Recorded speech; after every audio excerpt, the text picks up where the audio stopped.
So I've come across this amazing find. There's some really good sized mussels. I'm not going to touch any of the little ones, but I'm going to take the ones that I think are mature and we're going to use them in a meal. So let's go.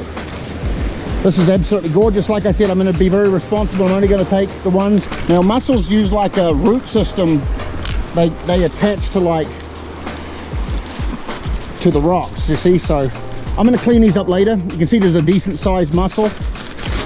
When I remove a couple of the mature ones, it's going to give the local smaller ones room to grow. See, there's some really good sized ones, throwing the small ones back.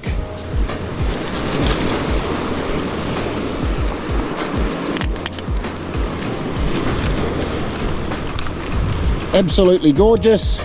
Remember, sometimes it's easy in situations like this to see all this product and all this wildlife and think that we'll just harvest it, and so it's better just to take what you want for you and your family. If there's any legal collection, you know, numbers like there is in some places, just take what you can. I mean, don't risk being caught. Just be smart. I'm just trying to get most of the debris off. So I'll scrub this before I cook it. You want to make sure that if you're going to collect mussels, that they're underwater when the high tide happens.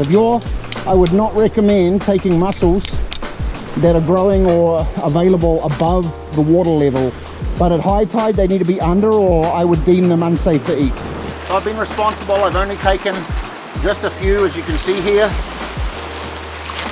I have some good sized ones. Lots of these little tiny ones I've left and it's not disturbed. We've got some great mussels. Let's go back to the kitchen and I'm going to show you how to take care of these.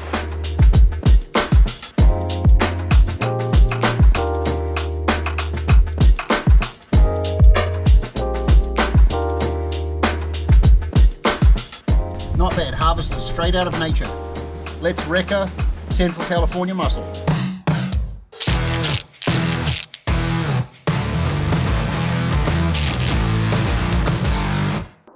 Just harvested those mussels. I have these, it's a little bag of like apple charcoal briquettes. I'm just gonna get real savage. Oh yeah!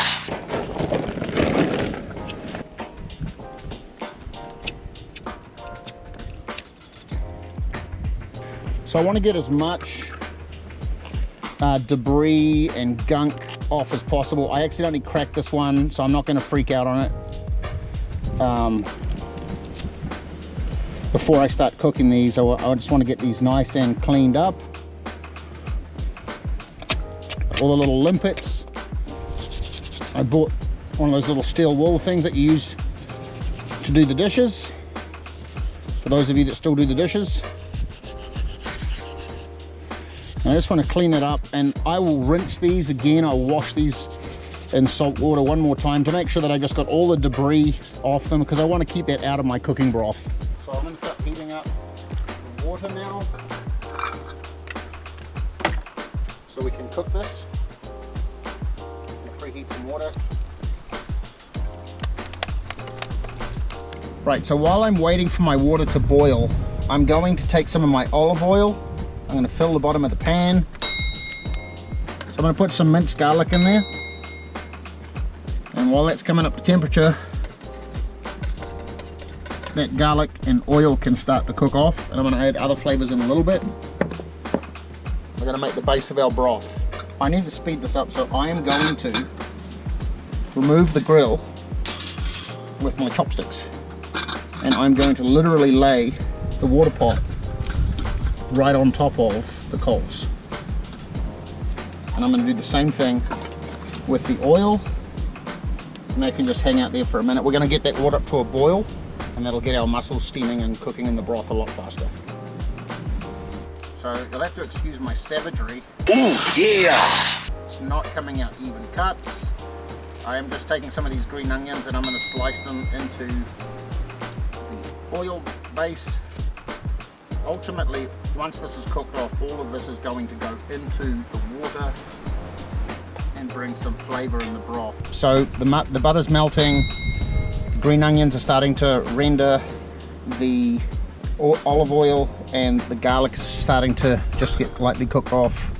I am going to add the mussels into the pot in just a second. I've got some pesto here, traditional basil. Smashing basil. There you go, it's just starting to simmer. See, I'm going to add that in because I want to have quite a pesto type finish. But just in a twist, that was our Italian, just in a twist I have a little bit of lemongrass paste here.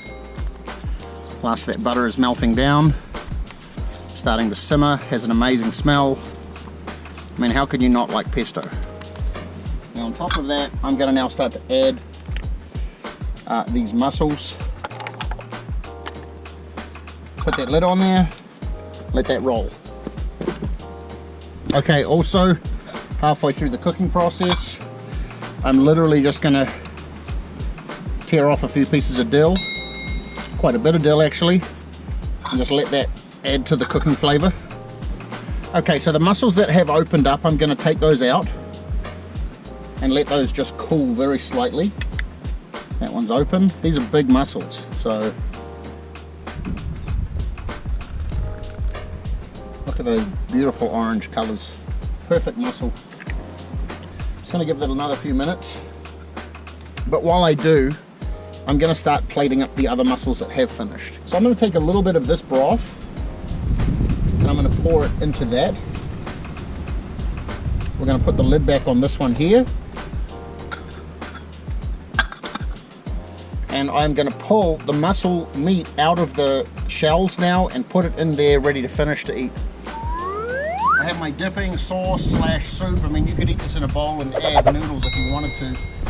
Super good. So I'm going to take, you can see these beautiful mussels. Wow. Right? Yeah. Great. Amazing. Now there's a mussel here that holds on to the shell that stays there. Some people eat that. I mean, I don't personally rate it. Some people do. See, I want to show you how tough it is. It's super tough. So it's kind of strandy a little bit, so I don't personally want to eat it. You also want to make sure that any of the kelp little weed that was there, you take off. So I eat the foot, but I throw that little piece of weed away. So we take our mussel, I'm just going to drop it in there. So let's do all of these now. Okay, so I'm going to add a little squeeze of lime over the end just to give that citrus kick. And let's go in and taste. This is a perfect appetizer, or you could add it and put, you could add cream, heavy whipping cream, and turn it into almost like a pasta sauce. But let's just go in right now and I'll let you know how it goes. Not bad, harvested straight out of nature. Let's REKA Central California mussel. Oh wow. Super soft, not super fishy at all. It's tender, it's moist, it's not tough, it's just the perfect balance of flavor, texture, and then you've got all the flavor of the sauce in behind that, the dipping sauce. You've got all those aromatics that we added. Absolutely beautiful.